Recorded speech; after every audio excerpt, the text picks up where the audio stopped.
As the campaign trail continues to pound the streets of Britain, the Vote Leave side of the Brexit debate worried that these streets will be increasingly overcrowded if Britain remains in the EU.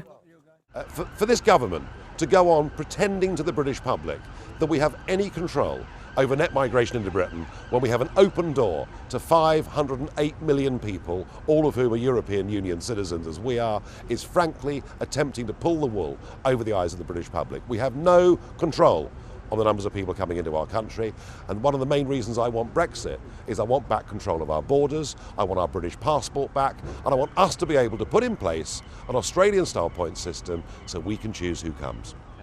This comes after a report by the Office for National Statistics was published, indicating that net migration to the UK has increased to the second highest level ever on record.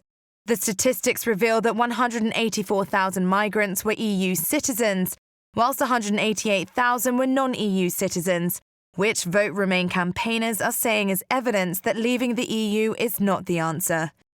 I'm not going to pretend that these figures today are anything but disappointing. Net migration still remains much higher than it needs to be, but this government does remain committed to the reforms needed to bring it back down to sustainable levels. What the answer isn't is getting out of Europe. That will create a shock that will harm the economy, destroy jobs. As the Brexit debate becomes populated with concerns of overpopulation, reports like those published today are used to justify the opinions of the different sides of the debate and help lend gravitas for voters for when June 23rd comes around. Ignition. Lift off.